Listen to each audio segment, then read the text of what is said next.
موضوع الدرس فی اثبات الوحدانیت والالوہیت للہ تعالی سبحانہ والرد علی المشرکین، سورۃ الاعراف، تفسیر ابن کثیر۔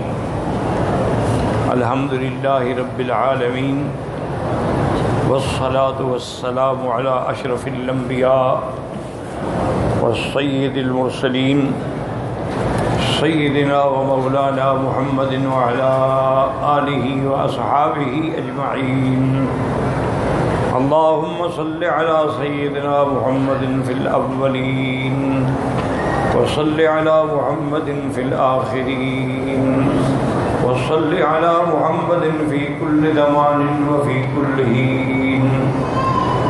اعوذ باللہ من الشیطان الرجیم، بسم اللہ الرحمن الرحیم۔ وَلَقَدْ مَكَّنَّاكُمْ فِي الْأَرْضِ وَجَعَلْنَا لَكُمْ فِيهَا مَعَائِشَ قَلِيلًا مَا تَشْكُرُونَ۔ وَلَقَدْ خَلَقْنَاكُمْ ثُمَّ صَوَّرْنَاكُمْ ثُمَّ قُلْنَا لِلْمَلَائِكَةِ اسْجُدُوا لِآدَمَ فَسَجَدُوا إِلَّا إِبْلِيسَ لم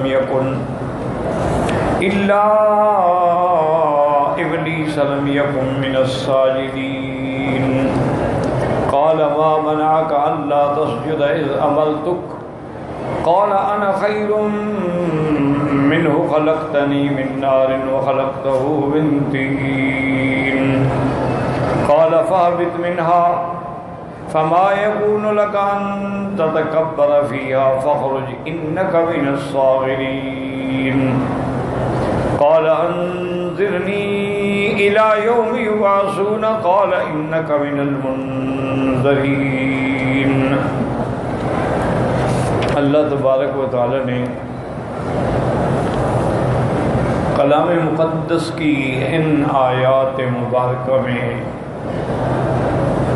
ارشاد فرمایا ہے کہ وَلَقَدْ مَكَّنَّاكُمْ فِي الْأَرْضِ وَجَعَلْنَا لَكُمْ فِيهَا مَعَائِشَ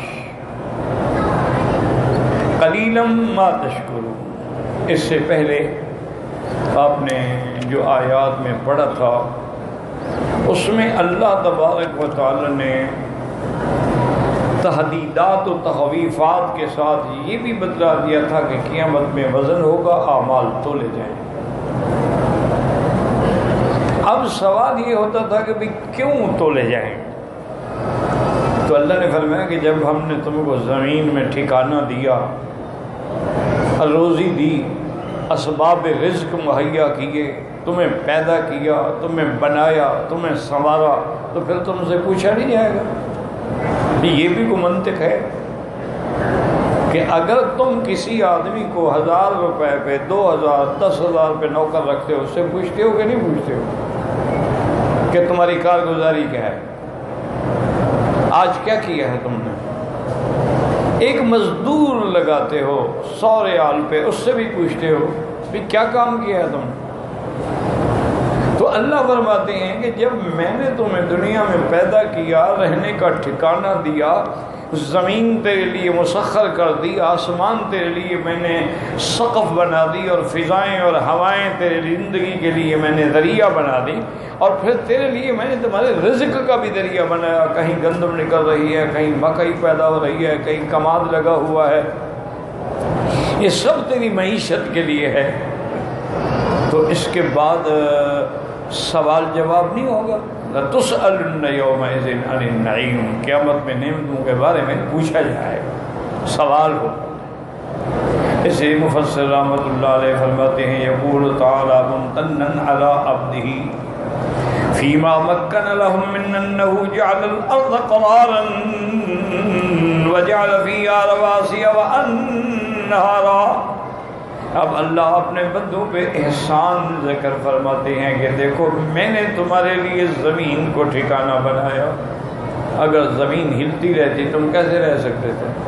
اگر زمین سخت ہوتی تم کیسے زندگی گزار سکتے تھے؟ اگر زمین میں شور ہوتا، زمین کے اندر بربادیاں ہوتی، پھر میں نے قرار بنا دیا. کہیں فرمایا الذی جعل لکم الارض فراشا, میں نے تمہارے لیے بچھونا بنا دیا.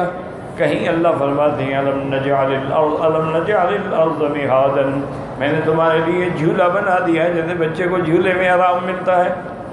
یہاں بھی فرماتی ہیں کہ جعل الارض قرارا وجعل فیہا رواسی, اور ہم نے ان میں پہاڑ رکھے تاکہ زمین ہلے نہیں. وانہارا, اور ہم نے اس میں نہریں جاری فرما دی. وجعل لهم فیہا منازل وبیوتا واباح لهم منافعها, اور ہم نے پھر اس کے اندر تمہارے لیے گھر بنائے, تمہارے رہنے کے ٹھکانے بنائے, اور ان کے نفع اٹھانے کی تمہیں اجازت دی. وَسَخَّرَ لَهُمُ السَّحَابَ لِإِخْرَاجِ أَرْضَاكِهِمْ مِنْهَا, پھر ہم نے بادل بھیجے, پانی برسایا, مردہ زمینوں کو زندہ کیا تاکہ تیرے لیے رزق پیدا ہو. وَجَعَلْ لَهُمْ فِيهَا مَعَائِشَ أَيْ مَكَاسِبَ وَأَسْبَابًا يَكْسُبُونَ بِهَا وَيَتَّجِرُونَ فِيهَا وَيَئِسُونَ وَيَنْسِبُونَ أَنْوَاعَ الْأَسْبَابِ, اور میں نے تمہارے لیے کھانا معیشت کا ذریعہ بنایا. میں نے تمہارے لیے مکاسب اسباب پیدا کیے کہ تاکہ ان سے تم اسباب کے ذریعے تم تجارت کرو, مختلف اسباب کو تم حاصل کرو. فَأَكْثَرْهُمْ مَا قَلِيلَ الشُّكْرِ عَلَىٰ ذَلِكَ, اتنی نعمتوں کے بعد بھی اکثر جو ہیں وہ اللہ کا شکر نہیں کرتے, بلکہ وہ کافر ہیں, غیروں کو سجدہ کرتے ہیں, وہ مشرک ہیں.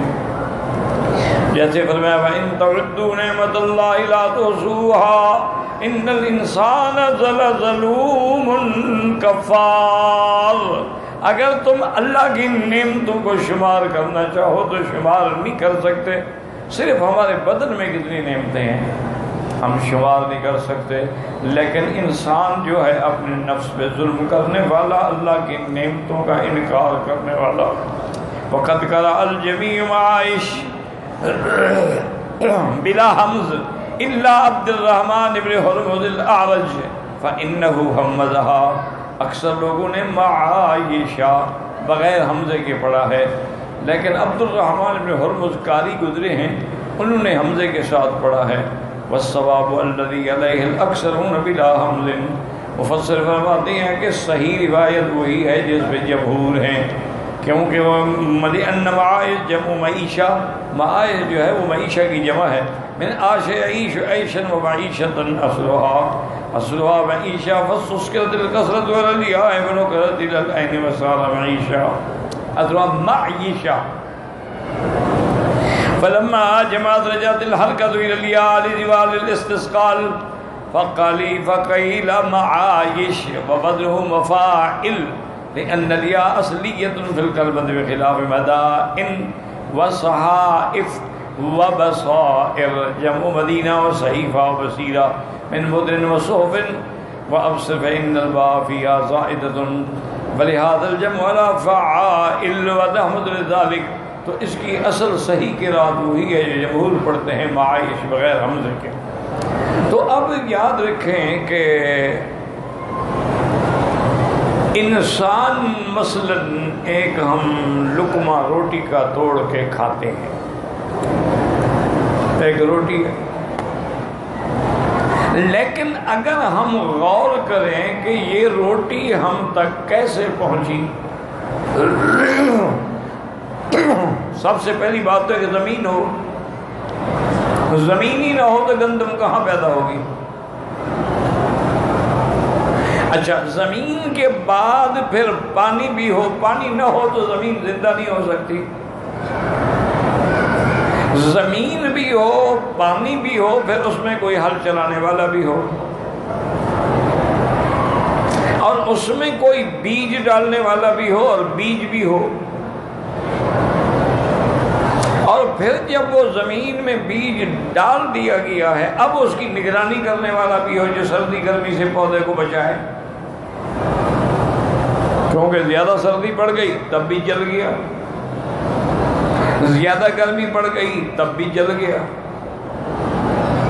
اور وہ جو ہم نے ایک دانہ گندم کا زمین میں ڈالا تھا, اللہ کی شان دیکھیں اس کے اوپر کتنی مٹی آ گئی.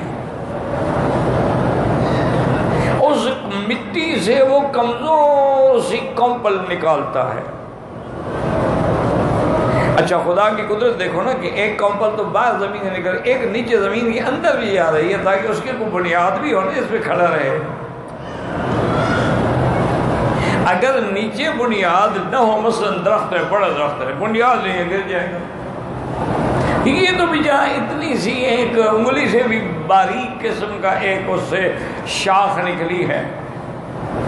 اچھا اوپر آنے کے بعد پھر اس پہ دیکھیں خداوند قدوس نے سنابل، جس کو آپ کہتے ہیں نا سٹا لگایا، تو اس سٹے کے اندر دیکھیں کیسے کیسے پردے بنائے ہیں جس میں تمہارے لیے دانے کو محفوظ رکھا ہے. ایک ہے نا بس کسی طور بس روٹی کھانی ہے اور کبھی اللہ کی نعمتوں پہ غور نہیں کیا. ایمان سے کہیں کہ 7 سنابل فی کل سنبلۃ 100 حبہ قرآن ہے. اس سنابل میں وہ جو شاخ کے اوپر ہے اس کے اندر جو اللہ نے تیرے دانے کو محفوظ رکھنے کے لیے وہ جو چیز بنائی ہے تم بنا سکتے. ساری دنیا کے انجینئر اکٹھے کرو نہیں بنا سکتے. اللہ نے جو اس کے لیے غلاف بنایا ہے.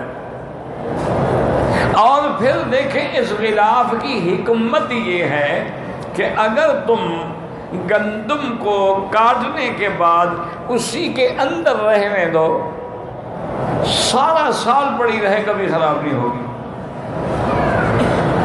وہ اس کی حفاظت کر رہا. اچھا اور اگر تمہیں اس کی ضرورت نہیں ہے، تم نے گندم کھا لی ہے، ٹھیک ہے وہ بھوسا بن گیا، وہ تمہارے جانوروں کی غذا بن گئی. اچھا جو اس میں چھوٹا موٹا لکڑی کا ذرہ بن گیا وہ تمہارے لیے کھاد بن گئی. ہل چلا تو پھر وہ زمین کو طاقت دے گی. اب جناب گندم نکل آئی ہے تو پھر ایسے تو نہیں آئے کہ وہیں سے اکھاڑو اور روٹی پہ. پہلے گندم آئے گی، ڈھیریاں لگیں گی، صاف ہوں گی، بھوسا الگ ہوگا، دانے الگ ہوں گے. یا آج کل جدید مشینری ہے، تھریشر لگائیں گے، تھریشر صاف کرے گا. اب صاف ہونے کے بعد اس کو رکھنا بھی تو ہے نا، کہیں کہ پڑی رہے گی وہیں. پھر رکھنے کے لیے بھی سٹور ہونا چاہیے، اور وہ سٹور بھی ایسا ہو کہ گندم خراب نہ ہو جائے. ہمارے دیہات میں جب ہم دیہات میں تھے اور چھوٹی چھوٹی بستیوں میں، تو ہمارے اپنے گھر میں بھی وہ مٹی کے بناتے تھے، ایسے ایسے گول کلوٹیاں کہتے تھے اس کو سندھی اسلحے کی زبان میں. اس میں گندم بھر دیتے. اس کا آگے انہوں نے ایک یعنی رستہ بنایا ہوا تھا، جب ضروری تھوڑا کھولا تو تھال بھر لیا، پھر اس کو بند کر دیا. مجھے یاد ہے کہ تقریباً ہمارے گھر میں وہ 3 یعنی وہ بنی ہوئی تھیں کلوٹیاں، جیسے تنور ہوتا ہے ایسے اونچی اونچی مٹی کی. اس میں کتنے دانے آ جاتے ہوں گے؟ 100-150 من. اگر ہم ایک میں 50 من، ویسے بڑا مشکل ہے لیکن اگر لگا لیں تو 150 من ہو جائے گا. اور 300-350 طالب العلم ہوتے تھے جب والد صاحب رحمۃ اللہ علیہ وہاں تھے، مکران سے اور زاہدان سے اور افغانستان سے، اور اللہ عالم کہاں کہاں سے اللہ کی مخلوق آتی تھی علم حاصل کرنے کے لیے. اچھا نہ پنکھا تھا، نہ کولر تھا، نہ بیڈ تھا، نہ یہ عیاشیاں تھیں. آج تو طالب پہلے پوچھتا ہے نا کہ ہمارا لیونگ سٹینڈرڈ کیا ہوگا اور کھانے میں مینو کیا ہوگا. آج تو طالب یہ اسی لیے تو الحمدللہ کوئی مولوی نہیں بنتا. یعنی 1 سال میں کم سے کم صرف علماء دیوبند پاکستان کے مدارس سے 6000 طالب العلم آخری ڈگری لے کے پاس ہوتا ہے، اور اللہ کی رحمت ہے مولوی 4 بھی نہیں بنتے. پڑھانے والا عالم بس کہیں مؤذن بن گئے، کہیں امام بن گئے، کہیں جا کے کوئی چھوٹی موٹی کتابیں پڑھانے لگ گئے. ورنہ جو عقل والے ہیں ماشاءاللہ وہ تو پیر بن جاتے ہیں، کیونکہ سب سے بہترین بزنس جو ہے وہ پیری کا ہے، جس میں کچھ بھی نہیں کرنا پڑتا. چونکہ مرید یہ تو نہیں پوچھ سکتا پیر صاحب خود بھی پڑھے ہوئے ہیں، تب حضرت پیر کے بارے میں بدن ہو رہے ہیں، لا حول ولا قوت۔ پیر صاحب کو پڑھنے کی کیا ضرورت ہے، ان کے پاس علم لدن نہیں ہوتا۔ انا للہ و انا الیہ راجعون، ولا نقول الا لا حول ولا قوت الا باللہ۔ سب سے بہترین جو کام ہے نا جی وہ پیری ہے، جس میں کچھ نہیں کر۔ اچھا پیر صاحب جتنا زیادہ چپ رہے نا پیری زیادہ چمکتی ہے۔ اور جی حضرت تو بولتے ہی نہیں، حضرت تو ذکر میں مشغول ہوتے ہیں نا، بول کے ان کا ذکر کا ایک لمحہ ضائع ہو جائے گا۔ سبحان اللہ۔ اور اچھا اب جب بولے گا نہیں پتہ کیا لگے گا کہ حضرت صاحب پڑھے ہوئے بھی ہیں کہ نہیں، بولنا ہی نہیں۔ اور اس سے بڑا بزنس کرنا ہو نا جی، تو کسی روڈ کے کنارے جہاں اچھے درخت ہوں وہاں ایک فرضی قبر بنا لو، اصلی کی بھی کوئی ضرورت نہیں، ایسے فرضی بنا لو، اوپر 2-3 غلاف ڈال دو اور پانی شانی کا رکھ دو، وضو کا بھی پینے کا بھی، بس انشاءاللہ ہفتے کے بعد منت منوتیاں شروع ہو جائیں گی۔ یہ ظاہر پیر ہے، رات مجھے حکم ہوا ہے کہ میں یہیں دفن ہوں، مجھے ظاہر کرو۔ ہمارے ملک میں بڑے ظاہر پیر ہیں، پتہ نہیں ان کو کیا بلا ہو گئی ہے، نہ یورپ میں ہوتے ہیں نہ امریکہ میں ہوتے ہیں، سارے ہمارے پاس ظاہر ہوتے ہیں۔ یورپ میں کتنے پیر ظاہر ہوئے، امریکہ میں، یورپ میں، اتنی بڑی دنیا پڑی ہوئی ہے بھائی، ان کی ایک سٹیٹ والے ملک سے بڑی ہے اور 53 سٹیٹس ہیں، ایک سٹیٹ تم سے بڑی ہے، لیکن وہ کہاں پیدا ہوتے ہیں، یا ہندوستان میں یا بنگلہ دیش میں یا پاکستان میں، کچھ سری لنکا میں بھی ہوتے ہیں، آسام بنگال میں بھی ہوتے ہیں، ورنہ یہ مار ساری ہمارے علاقے کو پڑی ہوئی ہے۔ یہ کیا ہے، کہتے ہیں جی یہ 5 پیر ہیں۔ یہ 5 پیر کیسے؟ نے کہا جی 5 لاشیں دریا میں آ رہی تھی، ہمیں حکم ہوا کہ ان حضرات کو نکال کے ان کو دفن کرو، ہم نے نکالا، دفن کیا، 5 قبریں بنائیں تو 5 پیر ہو گئے۔ ایمان سے کہو قرآن سچا ہے کہ نہیں؟ جو قرآن کو سچا نہ مانے وہ مسلمان ہے۔ نوح علیہ السلام کے زمانے میں کتنے پیر تھے، ودن، سواعن، یہوسا، یہوکا، نصرہ، وہ بھی 5 پیر اسی وقت سے چلے آ رہے ہیں۔ اچھا شیعہ کے پاس کیا ہے، 5 تن پاک، ان کے پاس بھی 5 ہیں۔ یہ تم سمجھتے نہیں ہو نا، تمہیں سمجھنے کی ضرورت کیا ہے، تم نے تو بس روٹی تو کما کھائے کسی طور مشندر، ہم نے تو روٹی کے لیے پیدا ہوئے ہیں نا۔ 5 تن پاک، اس میں اتنی بڑی گالی ہے جو تاریخ انسانیت میں کسی کو نہیں دی گئی۔ اس کا مطلب یہ ہے کہ صحابہ میں صرف یہ 5 پاک ہیں، باقی سب ناپاک۔ تم نے کبھی سمجھا ہی نہیں، سمجھنے کی ضرورت ہی نہیں، غور ہی نہیں کیا۔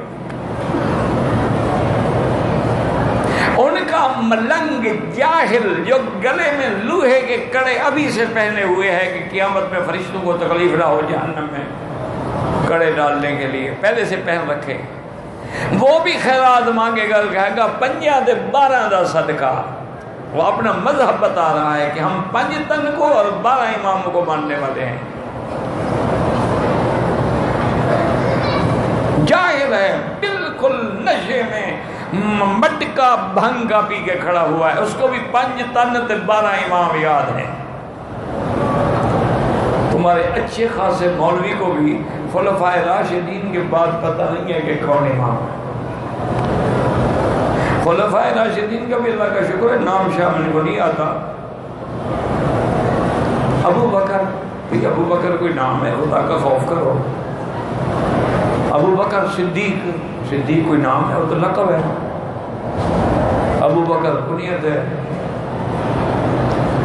ان کو تو ان 4 کا بھی نام نہیں ہے۔ حسن، حسین، معاویہ رضوان اللہ علیہم، اس کے بعد پھر حضور نے جو فرمایا تھا کہ 30 سال تک خلافت نبوت رہے گی، اس کے بعد پھر ملک ہوگا، شہنشاہیت ہوگی، اور یہ بھی فرمایا تھا کہ خلافت قریش میں رہے گی، اور یہ بھی فرمایا تھا کہ میری امت میں 12 خلیفے پیدا ہوں گے، مجھے مہربانی کر کے ان 12 کا نام تو بتا دو۔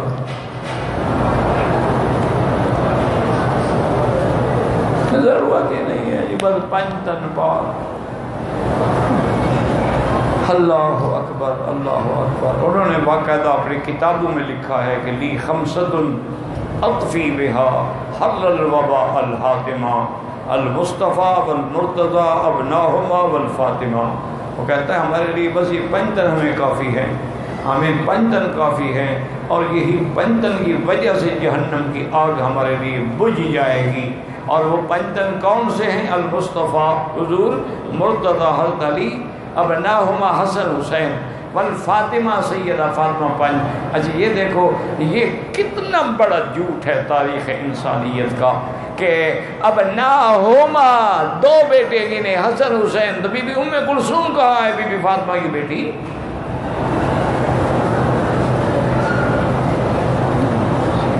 آج تک اس کا نام نہیں لیں گے ظالم ہمارے مولوی، سبحان اللہ، یہ بھی پڑھتے رہتے ہیں ماشاءاللہ،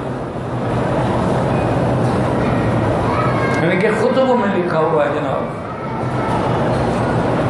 اسی دور کے خطبے آ رہے ہیں، اسی میں لکھا ہوا ہے سارا کچھ۔ اہل سنت کے خطبوں میں، شیعہ کو تو چھوڑو، ان کا تو خیر جمعہ ہوتا ہی نہیں، نہ ان کی جمعہ ہے، نہ عید ہے، نہ نمازیں، ان کی تو مرضی پہ جب آؤ 5 نمازیں اکٹھی کر کے چلے جاؤ، آدھے گھنٹے میں فارغ۔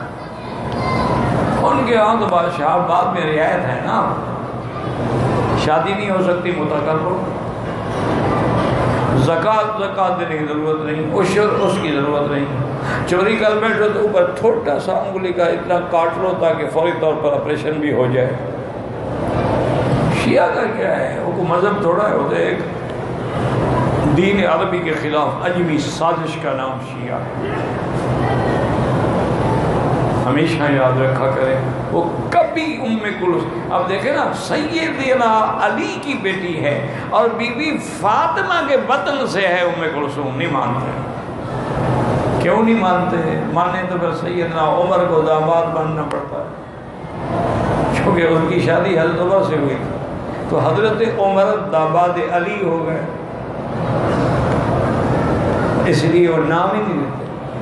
اچھا کبھی کبھی ان کی کتابوں کا کوئی حوالہ کر دو، کہتے نہیں، حضرت عمر نے اپنی بیٹی تو نہیں دی تھی، ایک جنی کو پکڑ کے اپنی بیٹی کی شکل میں، کلثوم کی شکل میں لڑکی کو بنا کے حضرت عمر کو دے دی تھی۔ مقصد ہے کہ حضرت علی دھوکہ کرتے تھے، مذہب تو ختم ہو گیا تمہارا، کہ ظاہراً حضرت علی نے تو بیٹی مانگی ہے، یہ جنی پکڑ کے دے رہے ہیں، تو دھوکہ ہوا نا۔ تو جو دھوکہ کرے وہ امام کیسے بن سکتا ہے؟ اچھا پھر ایسا کیوں کر رہے ہیں؟ وہ ڈر گئے حضرت عمر سے، اور جو ڈر جائے وہ مشکل کشا کیسے ہو سکتا ہے؟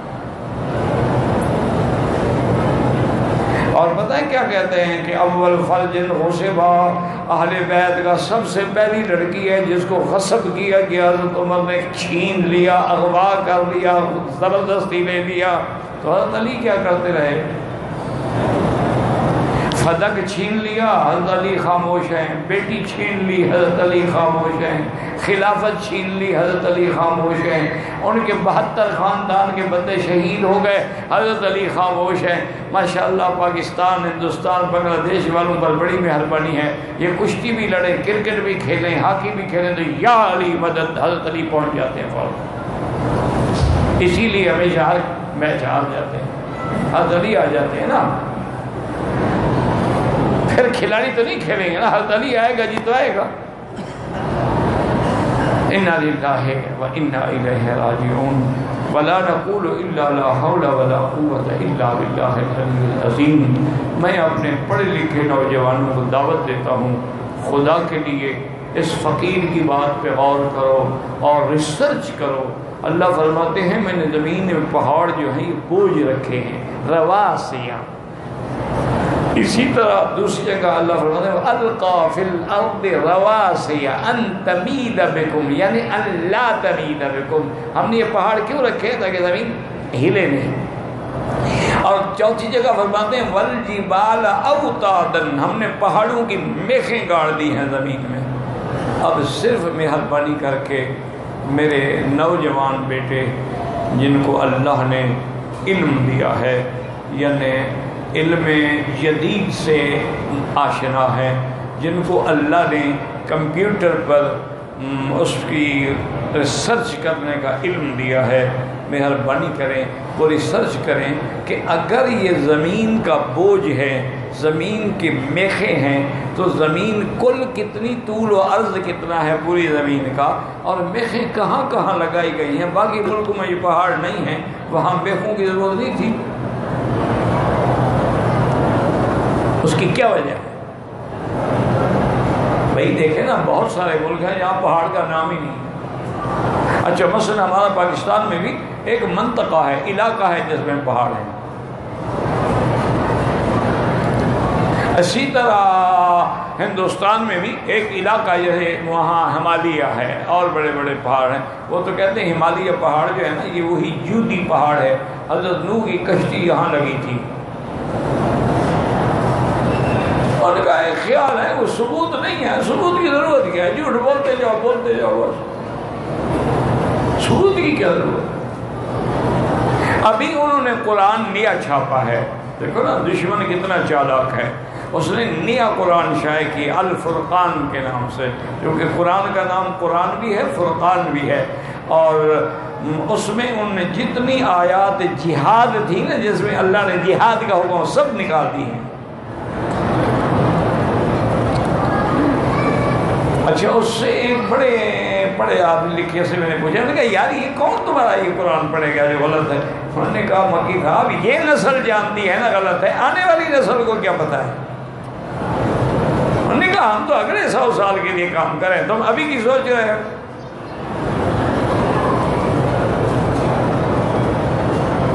مہربانی کر کے وہ نوجوان اس پہ کام کریں۔ ایک تو یہ دیکھیں کہ اللہ نے جتنی زمین بنائی ہے اس کا پورے کرۂ ارض کا، اور مشکل نہیں ہے، جن کے پاس علم ہے نا 1 منٹ میں بیٹھ کے معلوم کر سکتے ہیں۔ دیکھا نہیں ہے کہ وہ باقاعدہ نقشہ بنا ہوتا ہے گیند کی شکل میں، چونکہ زمین گول ہے نا، اس لیے انہوں نے وہ گول بنایا ہے نا۔ تو اس بحث میں نہ پڑے گول ہے یا سیدھی ہے، لمبی ہے، چوڑی کتنی ہے، فوراً آپ کو مل جائے گا۔ اچھا اب زمین بن گئی، مثلا یہ زمین ہے، تو اب میخیں لگانے کا معنی یہ ہوتا ہے کہ یہاں میخیں ہوں، یہاں میخیں ہوں، یہاں میخیں ہوں، یہاں میخیں ہوں، یہاں میخیں، تاکہ وہ بالکل نہ ہلے۔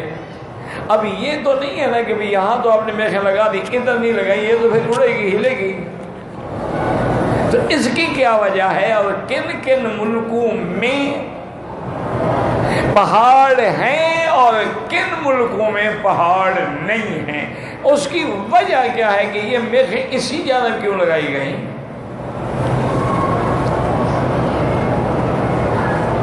اس پہ مہربانی کریں، تحقیق کریں۔ مجھے تو سچی بات ہے آتا نہیں، ورنہ میں تو انشاءاللہ ضرور محنت کرتا۔ مجھے تو یعنی یہ اپنا میرا جو موبائل ہے نا، اس پر بھی میں اللہ کی رحمت سے سن لیتا ہوں اور بند کر لیتا ہوں۔ ابھی تک مجھے اس میں کسی کا نام فیڈ کرنا بھی نہیں آتا۔ اللہ کی قدرت نہیں سمجھ آتی، کئی دفعہ بچوں نے سمجھایا نہیں سمجھ آتا۔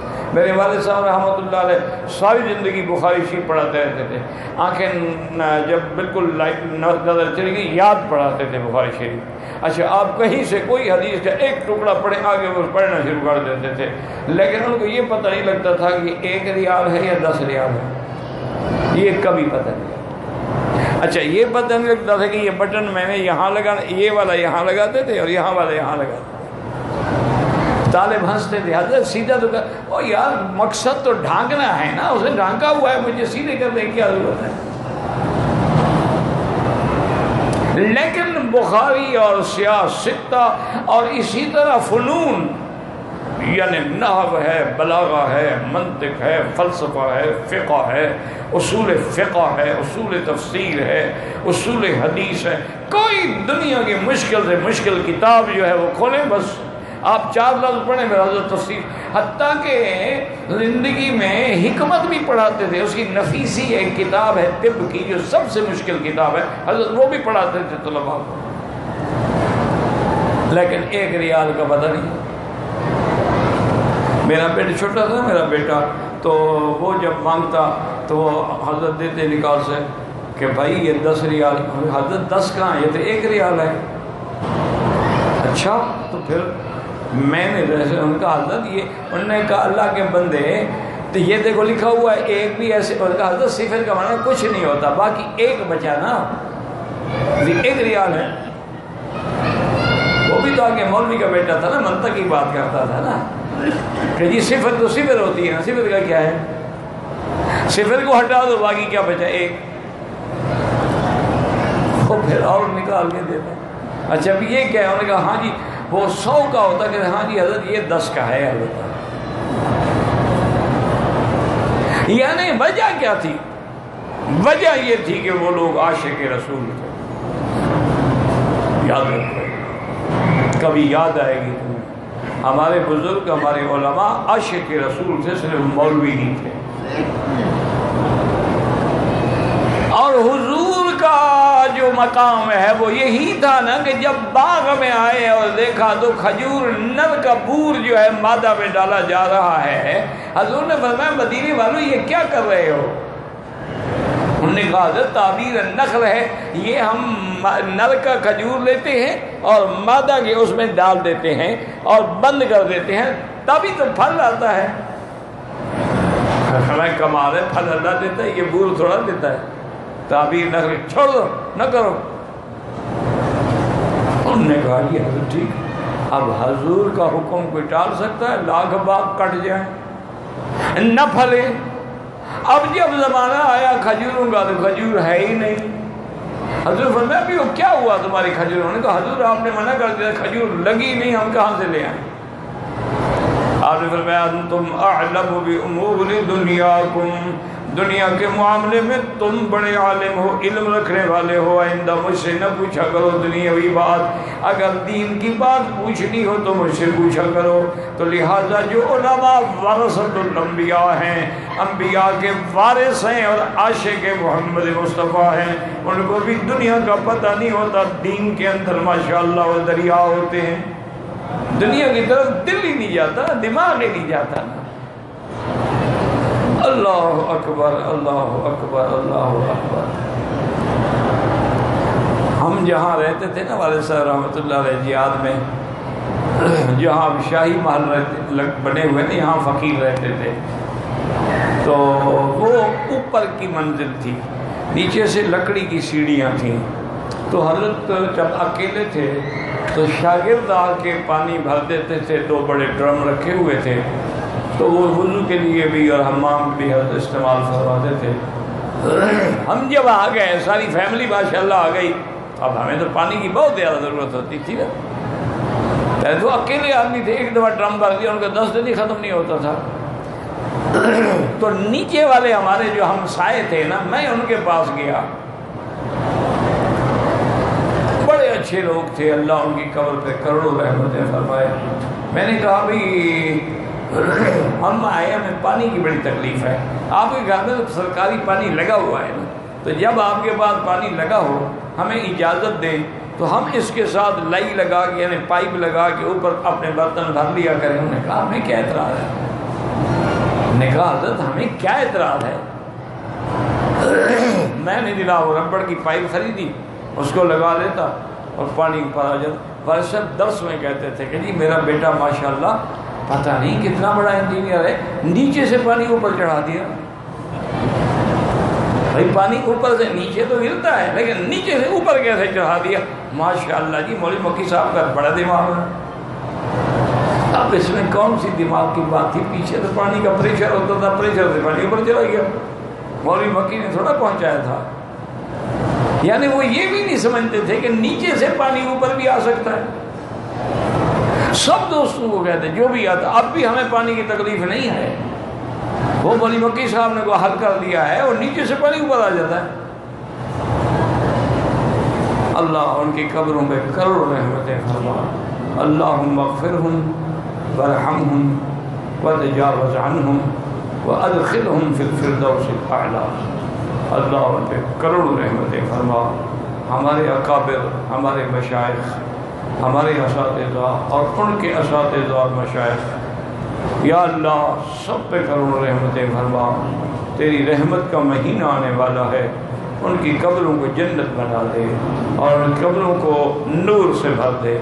یا اللہ ہمارے دلوں میں بھی نور ایمان پیدا فرما، یا اللہ ہمارے چہروں پر بھی نور ایمان پیدا فرما، یا اللہ ہمارے دلوں میں بھی حضور کی محبت، صحابہ اہل بیت کی محبت پیدا فرما، اولیاء کی محبت پیدا فرما، دین پہ جمع اور بے دینی سے بچا۔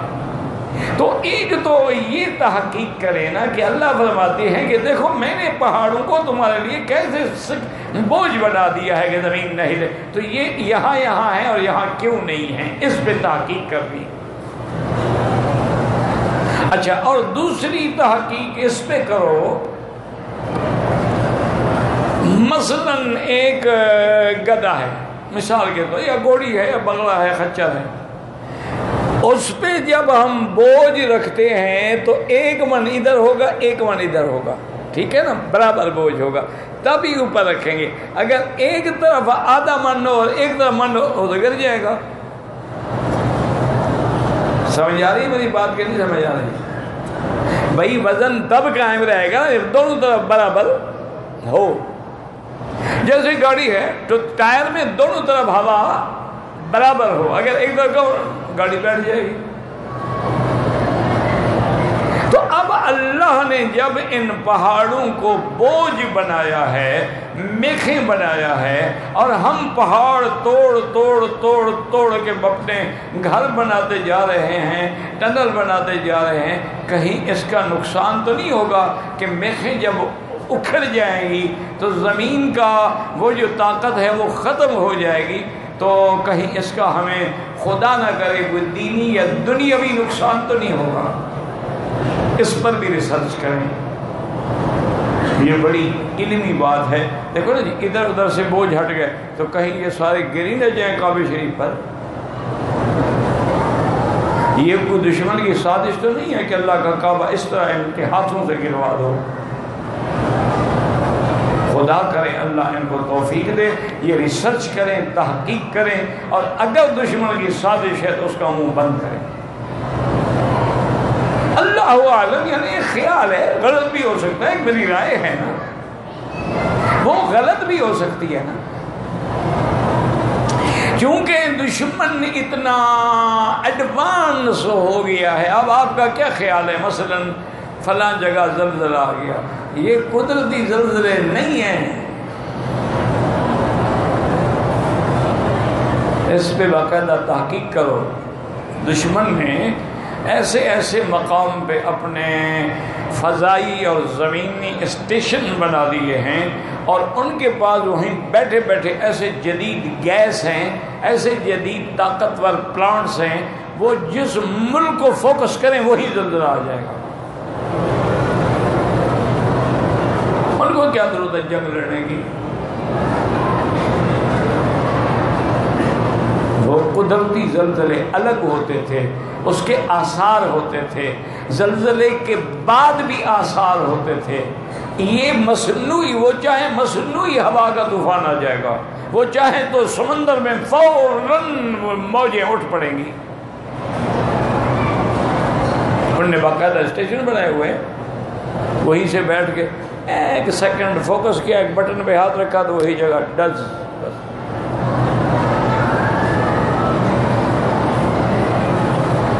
اب تو ہوٹل سے کھانا بھی ڈرون پہنچاتا ہے گھر میں، اور ڈرون کے اوپر کھانا رکھ دیتے ہیں اور اس کی فیڈ کر دیتے ہیں، جی مولوی مکی صاحب کو بھوک لگی ہے، پیزا وہاں لے جاؤ، وہ وہاں سے اڑتا ہے گھر میں پہنچ جاتا ہے۔ اس کی آنکھیں، وہ کیسے گھر پہچان لیتا ہے؟ ہمیں کیا، ہم نے تو کھانا ہے ماشاءاللہ۔ اب رمضان شریف آ گیا، سارا دن روزہ رکھیں گے، افطار کے بعد 2-3 کلو کھجور کٹھی کھا جائیں۔ السلام علیکم، سارے دن کا بخار نکال لیں گے۔ انا للہ و انا الیہ، ایک یہ تحقیق کر کہ یہ پہاڑ وہاں وہاں کیوں ہیں، دوسرا یہ کہ اگر ان کے توازن میں فرق آ جائے تو کہیں نقصان تو نہیں ہوگا ہمیں، کیا وجہ ہے اتنا عرصے سے تو پہاڑ نہیں توڑے گئے، اب اس دور میں پہاڑ توڑے جا رہے ہیں، وجہ کیا ہے؟ اور اسی طرح سے یہ بھی دیکھیں نا وہ کتنی ترقی کر رہے ہیں کہ ایک گندم ہم جب بھی، مجھے یاد ہے کہ ہماری جو گندم تھی نا وہ اگر فی ایکڑ 10 من بھی نکل آتی تھی نا تو ہم خوش ہوتے تھے، خیرات کر رہے ہیں اس دفعہ جی ہماری گندم بہت ماشاءاللہ 10 من ایکڑ نکلی ہے۔ اب انہوں نے جناب ایک ایسے جینیاتی بیج نکالے ہیں کہ اس سے 80 من گندم نکلتی ہے، بیج ہی بدل دیا ہے۔ اگر تمہارے وہ بیج بدل دیں تو انسان کیسے پیدا ہوں گے؟ تم نے نہیں سوچنا، مولویوں کا یہ کام نہیں، ان کو بغیر سوچے ہوئے رزق مل رہا ہے، پیر صاحب کو بغیر زبان ہلائے رزق مل رہا ہے، ان کو کیا ضرورت پڑی ہے کہ محنت کریں؟ اسی لیے قرآن کہتا ہے قلیلا ما تشکرون، بہت تھوڑے ہیں جو شکر کرتے ہیں۔ شکر کرنے کا معنی کیا ہے؟ تومنون، یعنی بہت تھوڑے ہیں جو ایمان لاتے، کیونکہ اصل شکر تو ایمان ہے نا، اگر ہم ایمان ہی نہیں لے آئیں گے تو پھر شکر کیا تھا؟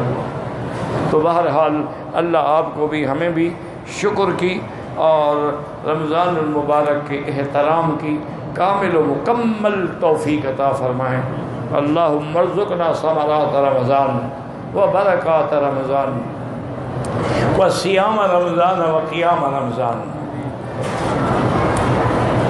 الٹی آ جائے، ابھی روزہ آپ نے رکھا نہیں ہے، مسئلے پہلے پوچھ رہے ہیں، الٹی تمہیں پہلے آ گئی ہے، کیا کرو بھلا مجھے بتاؤ۔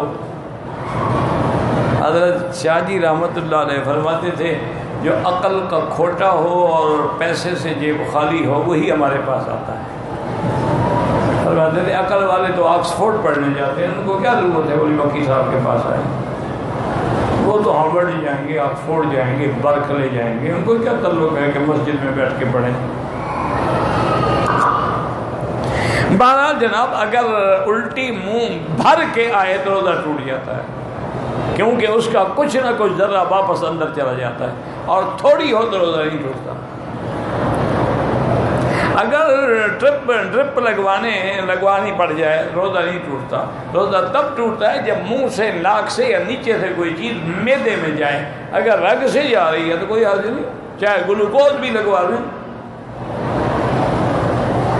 ٹیکا لگوانے سے بھی روزہ نہیں ٹوٹتا، چاہے وہ ٹیکا گوشت میں لگائیں، انٹرمسکولر ہو یا انٹروین ہو یا رگ میں لگائیں، روزہ نہیں ٹوٹتا۔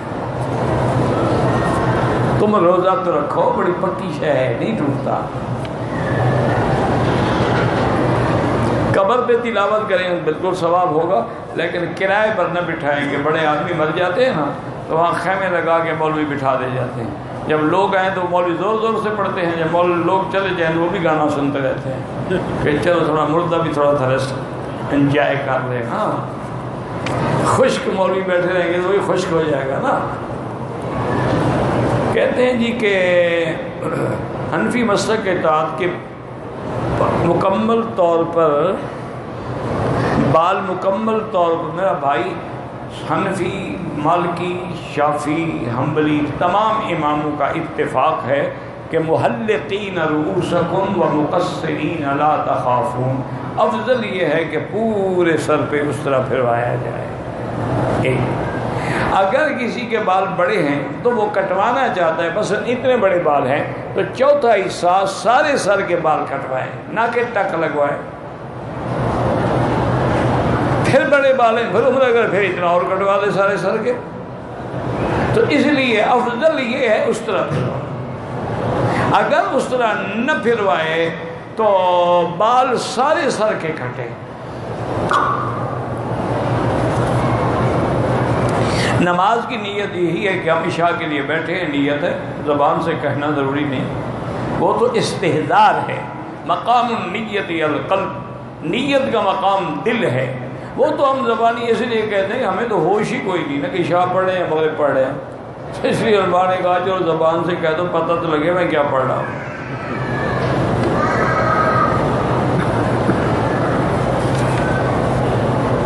میرے 9 بیٹے 3 بیٹیاں 1 بیوی ہے، ایک لڑکا میری خدمت کرتا ہے۔ میں اپنی زندگی میں خدمت کرنے والے لڑکے کو زیادہ جائیداد دے سکتا ہوں؟ نہیں دے سکتے ہو۔ سب کو جو شریعت نے حصہ مقرر کیا وہی دو گے۔ کسی کو یہ کرو کہ اس کو زیادہ دے دو کیونکہ خدمت کی ہے اس نے، اور خدمت کا صلہ اس کو اللہ قیامت میں دے گا۔ باقی جو جائیداد کی تقسیم ہے وہ سب کا حصہ برابر ہے، خدمت کرے نہ کرے، نہ فرمان بھی کیوں نہ ہو، جائیداد میں حصہ دینا پڑے گا، وہ اللہ نے مقرر کیا، ہم نے نہیں کیا ہے۔ ایک آدمی آیا حضور کی خدمت میں، حدیث میں ہے، اس نے کہا حضور ایک بچہ میرا بڑا فرما بردار ہے، اس سے میں بڑا خوش ہوں، میں اس کو یہ باغ ہدیہ دینا چاہتا ہوں۔ آپ نے فرمایا اسی طرح باقی اولاد کو بھی دیا ہے؟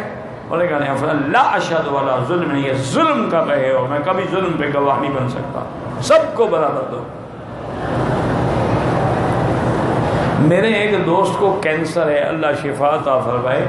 میرا بھائی گزارش یہ ہے، میں نے کئی دفعہ بتایا ہے، اب ہر دفعہ روز تو سوال نہ کرو نا کہ اللہ کے قرآن کی جو آیت ہے لیس لہا من دون اللہ کاشفہ، سورۃ النجم کی آیت ہے، اول آخر 11 دفعہ درود شریف اور 1001 دفعہ پڑھ کر کسی بڑے ڈول پانی پہ دم کر دو، وہ پیتا رہے، جب ختم ہونے کے قریب ہے پھر پڑھو۔ تو اسی دفعہ انشاءاللہ جو 3 دفعہ پڑھنے کے بعد حالت اللہ کی رحمت سے بدلنی شروع ہو جائے گی، اور 11 دفعہ پڑھنے کے بعد وہ کینسر ہمیشہ کے لیے ختم ہو جائے گا۔ بڑے بڑے الحمدللہ لوگ آئے جن کو یہ اللہ کے قرآن کی برکت ہے، اس میں میرا تو کچھ بھی نہیں ہے، تو اچھا زمزم پینے سے بھی اللہ کی رحمت سے کینسر ختم ہو جائے۔ ماء زمزم لما شرب لہ، جس غرض کے لیے پیو گے ٹھیک ہے۔ کہتا ہے جی کہ اگر پاکستان سے عمرے کی ساتھ ایک گروپ آیا ہے، ہمارے گروپ میں آنے والی ایک عورت کو حیض آ گیا، روانگی سے پہلے شروع ہو گئے، میقات سے پہلے احرام کی نیت نہیں کر سکی، اب جب پاک ہو جائے تو اس کو فوراً لے جائیں طائف یا مدینہ شریف، وہاں سے احرام باندھ کے اس عمرے کی قضا کرے جو چھوڑا ہے اس نے پاکستان سے، پھر تو دم نہیں پڑے گی۔ اگر مسجد عائشہ سے عمرہ کراؤ گے تو دم دینی پڑے گی۔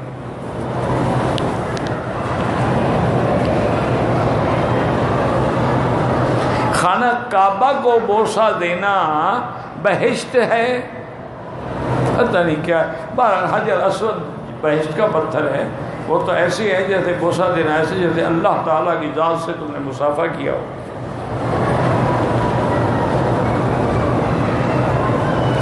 مجھے گاڑی خریدنی ہے، بینک سے لون لینا سود ہے، حرام ہے۔ بعض بینک ایسا کرتے ہیں کہ گاڑیاں خود رکھتے ہیں، وہ آپ کو زائد پیسے دے کے بیچتے ہیں، وہ ٹھیک ہے چونکہ چیز ان کے قبضے میں ہے، وہ بیچ رہے ہیں، انہوں نے 1 لاکھ کی خریدی، 1,20,000 روپے بیچ دی 3 سال کی ادھار پہ، وہ جائز۔ ایک ہے کہ نہیں بینک سے ہم کہیں کہ ہمیں 1,20,000 دو، ہم جا کے کمپنی سے گاڑی خریدیں، وہ حرام۔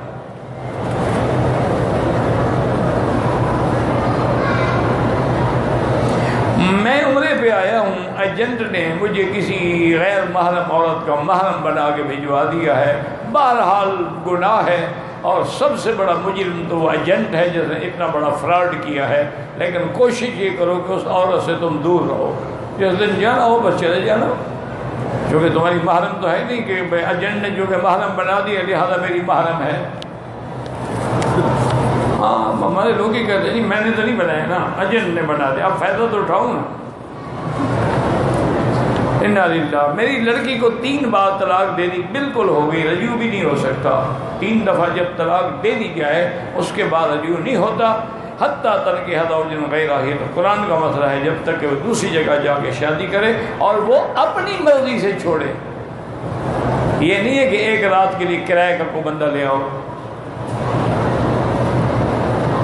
آج سے 3 سال قبل میری 4 بہنوں نے اپنا حصہ زمین کا میرے حق میں معاف کر دیا، ابھی میری چھوٹی بہن اپنے حق کا حصہ مانگے اس کو دو، ان نے بھی معاف نہیں کیا ہوگا، ڈر سے معاف کیا ہوگا بیچاریوں نے۔ اگر زندہ ہے تو سب کچھ معاف کا معنی یہ ہوتا ہے آپ زمین ان کے نام انتقال کر دیں، قبضہ دے دیں، پھر تمہیں واپس کر دیں، پھر پتہ لگے گا کہ انہوں نے معاف کیا۔ اب ڈر کے مارے کیا کریں، بھائی سے لڑے، وہ گھر سے بھی نکال دیں گے، وہ جو مانگ رہی ہے اس کو دے دو۔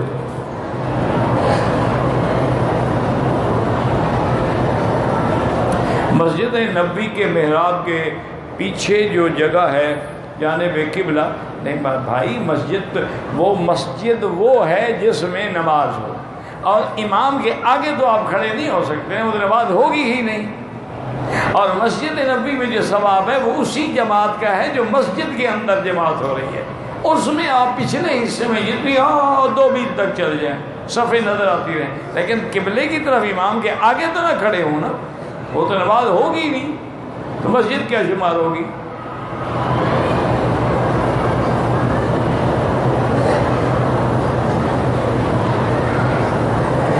اگر ایک آدمی نے اعتکاف میں ہے، وہ صلاۃ و سلام پڑھنے کے لیے آیا تو انہیں باہر اس کو نکال دیا، وہ دروازے سے نکال دیا، دوسرے سے اندر داخل ہو جاؤ، کوئی بات نہیں، چونکہ تم الٹے جاؤ گے تو پھر تو سارے جہان کو تم خراب کرو گے نا۔ وہ تو ٹھیک کرتے ہیں، سلام پڑھ لیا سیدھے نکل جاؤ، نکل کے اگلے دروازے سے پھر اندر چلے جاؤ۔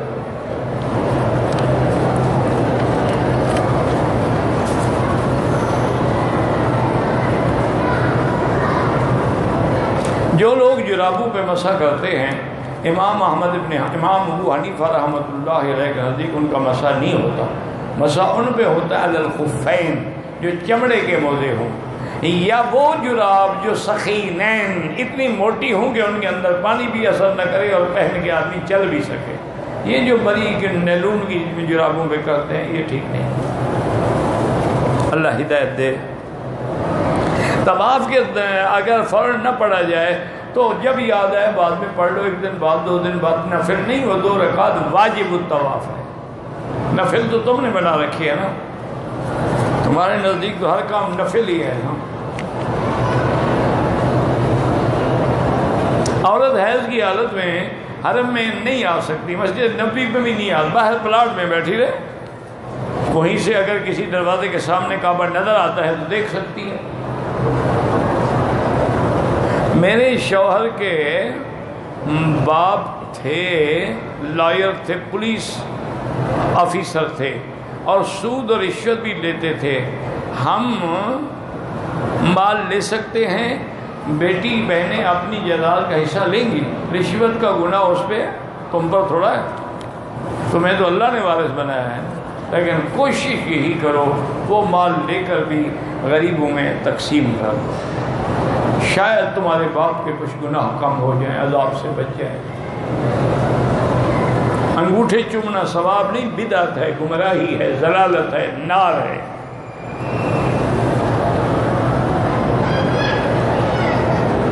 مروہ کی طرف ابو جہل کی حمام کی جگہ پر کھدائی میں کوئی لاش نکلی، وہاں سے جا کے پوچھو جن نے کھدائی کی ہے، مجھے کیا پتا، میں نے نہ سنا ہے نہ پڑھا ہے، تم یہ لاشیں ڈھونڈ رہے ہو، تمہارا کام یہی ہے، تم عمرہ تھوڑا کرنے آئے ہو، لاشیں نکالنے آئے ہو۔ وہی پنج پیر وہی کھڑا ہے دماغ میں نا، یہاں ابو جہل کے نیچے سے لاش نکلی ہے۔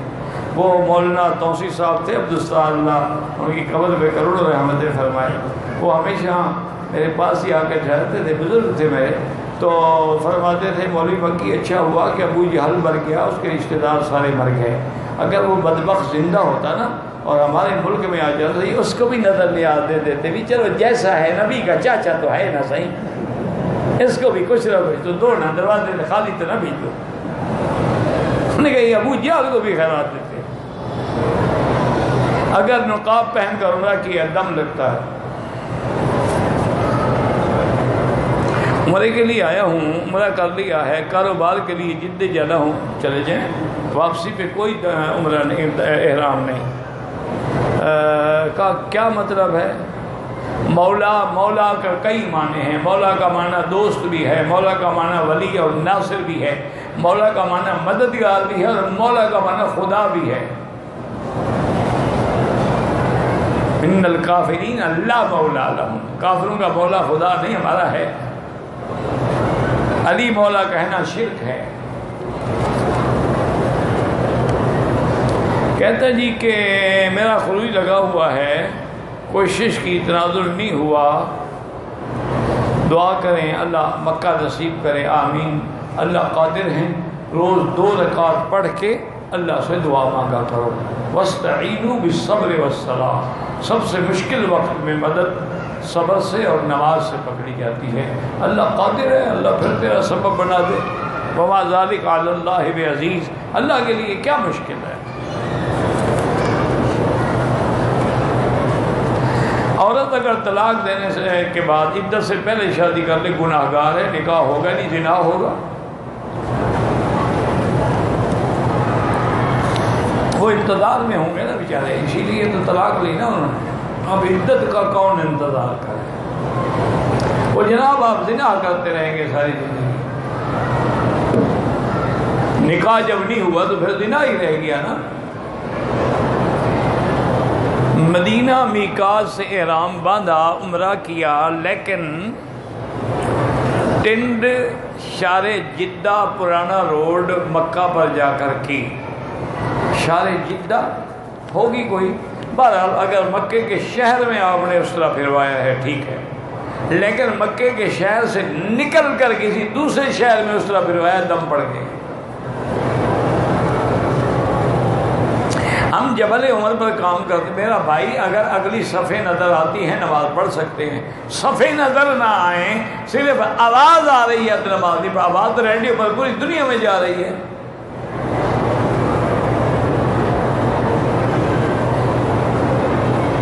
حرم میں نماز شروع ہونے سے پہلے اگر مسجد بنی ہوئی اپنی جماعت پہلے بھی پڑھ سکتے ہیں، بعد میں بھی پڑھ سکتے ہیں۔ ایک آدمی نے عمرہ کیا، دوسرے عمرے کا طواف صفا مروہ کیا، مسجد عائشہ نہیں، جب مسجد عائشہ نہیں گیا، احرام ہی نہیں باندھا، دوسرا عمرہ کہاں سے ہو گیا؟ اس کے گھر سے ہو گیا دوسرا عمرہ، اپنی مرضی سے۔ پہلے بھی حج کیا، میں اس بار مکہ میں ہوں، قربانی والا حج کرنا چاہتا ہوں، تو میقات سے احرام باندھ کے پہلے عمرہ کریں حج کے مہینوں میں، اور پھر حج کریں، وہ تمتع ہو جائے گا، قربانی والا حج ہو جائے گا۔ مدینہ شریف چلے جائیں، وہاں سے احرام باندھ کے عمرہ کریں، عمرے کے بعد احرام کھول دیں، پھر تمتع ہو جائے گا۔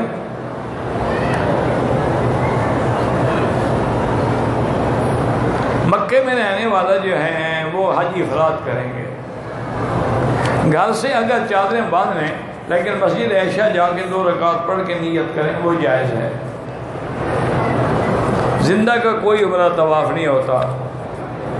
زمزم بیٹھ کے پئیں جائز ہے، کھڑے ہو کے پئیں تو جائز ہے۔ افضل یہی ہے کہ بیٹھ کے پئیں، کھڑے ہو کے پینے میں گناہ نہیں ہے، ورنہ سنت وہی بیٹھ کے پینا۔ عاشق رسول وہ ہوتے ہیں جو قرآن و حدیث کے متبع ہوں اور ان کا ہر قدم سنت محمد مصطفیٰ پہ اٹھتا ہو اور سرکار کی محبت میں ڈوبے ہوئے ہوں، ہر وقت ان کی زبان میں درود شریف ہو۔ حدود حرم سے باہر 8 کلومیٹر دور علاقہ حسینیہ میں رہائش پذیر ہوں، احرام باندھ کے تفتیش والے آنے نہیں دیتے، جبکہ میرا کام حرم کے اندر ہی ہوتا ہے، تو کیا میں 2-3 دن پہلے مکے میں آ جاؤں؟ تو کوئی بات نہیں، آپ تو مکے سے احرام باندھ سکتے ہیں۔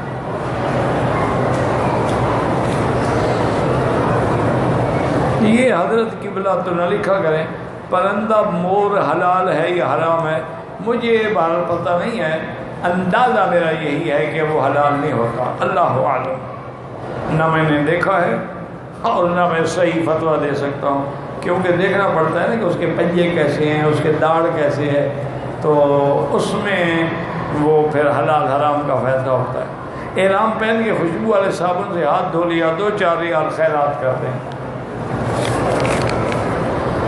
زندوں کے لیے کوئی عمرہ طواف نہیں ہے۔ افضل یہ ہے کہ تسبیح انگلیوں پہ پڑھیں، لیکن اگر کوئی تسبیح پر پڑھتا ہے تو کوئی ایسی بات نہیں، کوئی ایسا گناہ نہیں، کفر نہیں۔ نماز استخارہ 2 رکعت پڑھ کے اس کے بعد وہی دعا ہے استخارہ، اللہم انی استخیرک بعلمک، وہ 3 دفعہ پڑھیں۔ درود تاج اور درود تنجینا جو ہے وہ میں نے تفصیل سے، درود تاج بھی میں نے نہیں پڑھا تفصیل سے، کہتے ہیں کہ اس میں کچھ ایسے الفاظ ہیں جو شرک کا ابہام پیدا ہوتا ہے، جیسے دافع البلاء والوباء والعلم، تو دافع البلاء والوباء تو اللہ کی ذات ہے۔ اچھا، بعض علماء کہتے ہیں کہ مجازن ہم حضور کو پڑھتے ہیں، حقیقتاً نہیں حضور دفع کرنے والے۔ مجازن ہے کہ جیسے حضور نے دعا مانگی تھی کہ اللہم اخرج الوباء من المدینہ انقل الوباء من المدینہ الى الجحفہ، اللہ مدینے سے وبا کو جحفہ کی طرف نکال دے، تو حضور نے نکالا، حضور کی دعا سے نکلا۔ اس وجہ سے بعض علماء اس کو مجازن پڑھتے ہیں، لیکن یہ اہل علم کا کام ہے۔ عام آدمی وہی بات پڑھے جس میں شک نہ ہو، جیسے نماز والا درود ہے، اس سے افضل کوئی درود نہیں ہے، کیونکہ حضور پاک نے خود یہی پڑھا ہے۔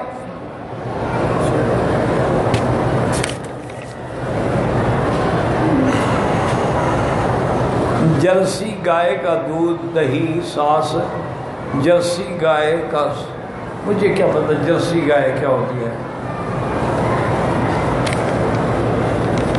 2-3 طواف کے بعد طواف کی نماز 2 رکعت پڑھ لیں، بالکل جائز ہے۔ احرام میں انڈر ویئر بھول کے پہنے ہیں، اگر سارے عمرے میں پہنے رکھے تو دم پڑ گئی، اگر تھوڑی دیر بعد نکال دیا تو کوئی دم نہیں۔ جمعے کے خطبے کے دوران حکم ہے کہ خطبہ سنو، یہ حکم نہیں کہ طواف کرو، حکم یہی ہے کہ جب امام ممبر پہ بیٹھ گیا اب کوئی نہ کلام، نہ بات، نہ اشارہ، نہ کچھ، حتیٰ کہ امر بالمعروف منع ہے، تبلیغ منع ہے، طواف تو نفلی عبادت ہے نا۔